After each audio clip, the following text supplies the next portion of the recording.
जय हिंद प्यारे दोस्तों, मैं आपका रवि सर फिर से एक नए वीडियो के साथ आ गया हूं। आज क्लास 12 हिंदी का चैप्टर 4 होने वाला है।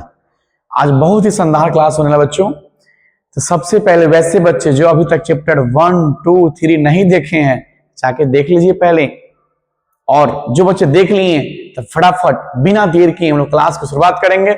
इससे पहले एक बार लाइक कर दीजिए और सभी दोस्तों में शेयर कर लीजिए।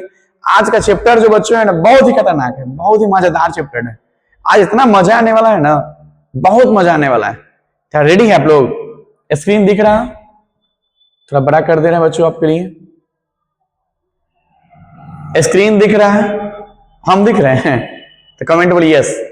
फटाफट कमेंट में यस लिख दीजिए। और जो बच्चे वीडियो शुरू कर देखना शुरू कर दिए, नाम लिखिए फटाफट। अपना उपस्थिति दर्ज कीजिए बच्चों, अपना उपस्थिति दर्ज कीजिए, नाम लिखिए ताकि मुझे पता चले कि कौन कौन बच्चे वीडियो देख रहे हैं। अपना नाम जरूर मेंशन करिएगा। चलिए क्लास शुरुआत करें। तो चलिए, आप एक्साइटेड बोल रहे हैं? हाँ, अरे वाह। मेहनत इतनी खामोशी से करो कि सफलता शोर मचा दे। तो चलिए हम लोग खामोशी से मेहनत करते हैं। अब बहुत ही खतरनाक तरीका से मेहनत करने वाले हैं। आज चैप्टर 4 है, इसका नाम है अर्धनारीश्वर। अर्धनारीश्वर, इसका मतलब क्या बच्चों? अर्धनारी, अर्ध मतलब आधा, नारी मतलब आधा नारी है और ईश्वर है। ऐसा तो हो ही नहीं सकता कि एक ही इंसान में आधा नारी हो आधा नर हो सकता है? पॉसिबल ही नहीं है। एक ही इंसान शरीर में आधा महिला आधा पुरुष संभव है? नहीं ना है। तो हुआ क्या, इस चैप्टर में एक कल्पित रूप है, यानी माना गया है। कल्पित मतलब जो होता नहीं, इसको कल्पना किया जाता है।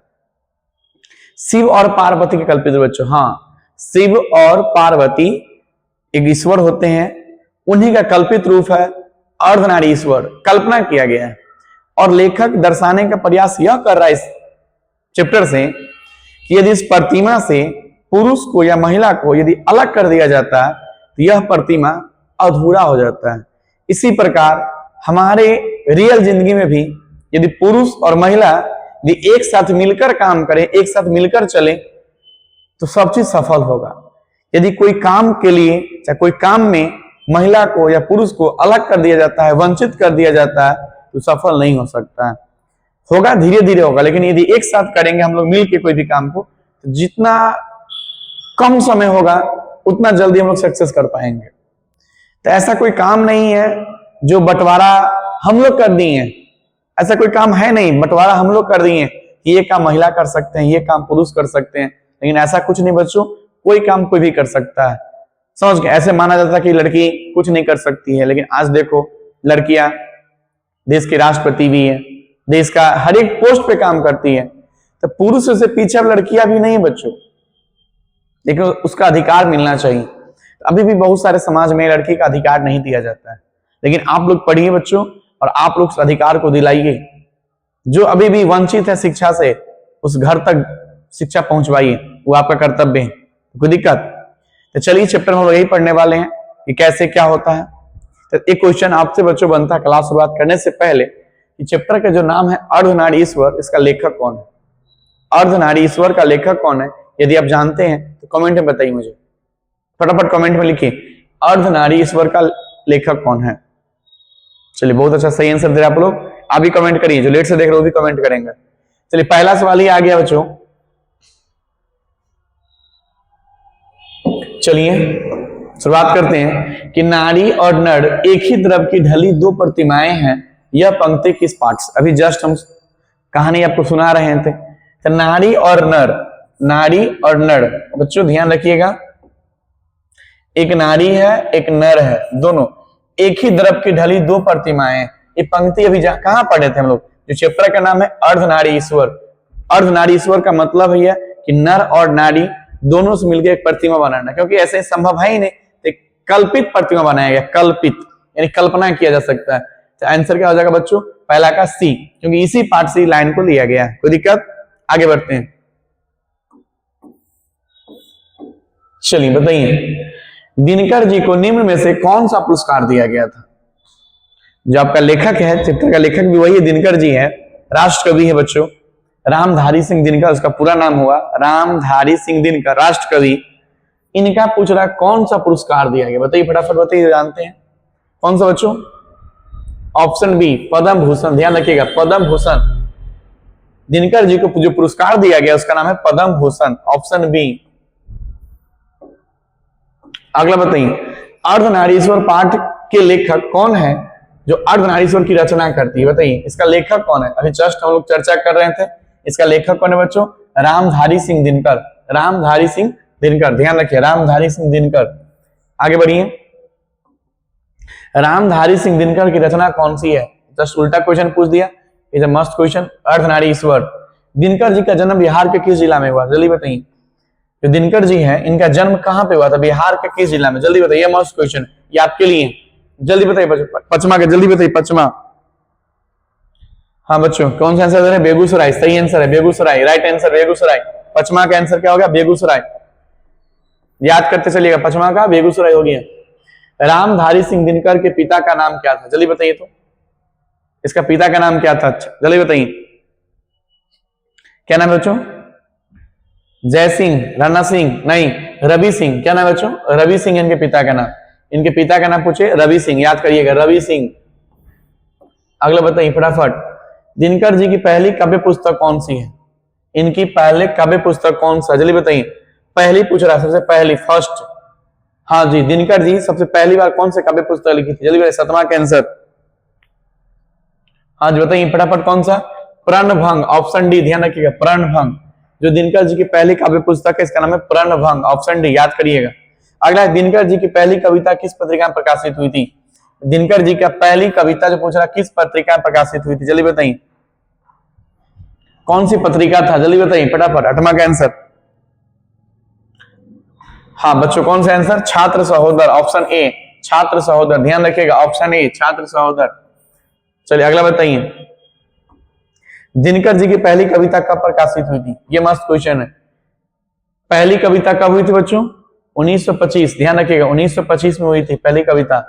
निम्न में से रामधारी सिंह दिनकर की रचना कौन सा है? बताइए, रामधारी सिंह दिनकर जो कवि जी है उनकी रचना पूछ रहा कौन है? उर्वशी, उर्वशी। बुद्ध और महावीर ने नारियों को कौन सा अधिकार दिया था? बताइए, गौतम बुद्ध और महावीर, पूछ रहा कौन सा? भिक्षुणी होने का। समझ गए ना, कि उनका मानना था कि जैसे महावीर स्वामी आए थे, बोले थे कि यदि आपको मुक्ति चाहिए तो पत्नी को छोड़ना पड़ेगा, तो पत्नी लोग क्या बनेंगे? भिक्षुणी बन जाएंगे, भिक्षुणी। जी सर भिक्षुणी, ऑप्शन बी, ध्यान रखिए बच्चों 12 का ऑप्शन बी है। पुरुष जब नारी के गुण लेता है तब देवता बन जाता है, लाइन मस्त याद रखिए बच्चों। पुरुष जब नारी का गुण लेता है देवता बन जाता है, किंतु नारी जब नर के गुण सीखती है तो राक्षस बन जाती है। बस समझिए, हम नहीं बोल रहे हैं, समझ, आप लोग बोलते हैं सर क्लास में लड़की को इंसल्ट करते हैं। देखिए ना लाइन, देखिए ये तो हम नहीं लिखे हैं, क्या बोल रहा है कि जब लड़का लड़की के गुण लेगा तो देवता बन जाता है, और जब लड़की लड़का गुण लेगा तो राक्षस बन जाती है। समझ गए? देखिए लिखा राक्षस बन जाती है, कथन किसका है बताइए? तो जो लेखक है उनका ही है, दिनकर जी का, ध्यान रखिएगा दिनकर जी का। समझ गए? सॉरी, दिनकर जी लेखक है, ध्यान रखिएगा, सॉरी इसका आंसर मिटाइए, जो दिनकर जी लेखक है। ये पूछ रहा है ये लेखक किसका? जल्दी बताइए, आपके लिए 12 नंबर, 12 नंबर का आंसर। दिनकर जो लेखक है बच्चों, यहाँ पूछ रहा है लाइन किसका? तो प्रेमचंद का है, प्रेमचंद ने बोला था, ऑप्शन सी, ध्यान रखिएगा लेखक प्रेमचंद, ऑप्शन सी होगा 12 का, सही कर लीजिएगा आप लोग बच्चों। अर्धनारी ईश्वर का किस विद्या से संबंध है? बताइए, ये कौन सा है अर्धनारी ईश्वर? क्या है, क्या है? निबंध है, कहानी है, कौन सा बच्चों? निबंध। हाँ निबंध है बच्चों, निबंध। अर्धनारी ईश्वर किस विद्या का संबंध है? निबंध है। अर्धनारीश्वर शिक्षक पाठ में स्वयं वृत्त बन गया और नारी संग नारी व्यंग उसने कली मान लिया, किसको मान लिया बताइए फटाफट, किसको मान लिया? पुरुष को। किसको मान लिया बच्चों? पुरुष को। जो कली है किसका? पुरुष का। अगला बताइए, अर्धनारीश्वर में शंकर और पार्वती किसका रूप है? कल्पित रूप बच्चों, आप बात किए थे कल्पित, वैसा रूप हो ही नहीं सकता, कल्पना किया गया, इसलिए आंसर क्या होगा? बी, कल्पित रूप है। ये सब सिलेक्टेड क्वेश्चन है बच्चों, सब सिलेक्टेड है, इसमें से एक भी सवाल बाहर नहीं आने वाला बोर्ड में, ध्यान रखिएगा, आप अच्छे से पढ़िए, सारा सवाल बोर्ड में यहीं से आने वाला है, सारा का सारा, जी सारा का सारा सवाल यहीं से आएगा, बस सबसे अब तैयारी रगड़ के करिए बच्चों।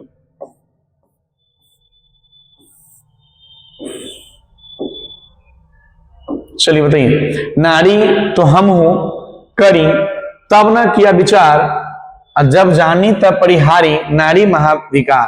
कितना मस्त लाइन दिया है। यह पंक्ति किस पाठ से?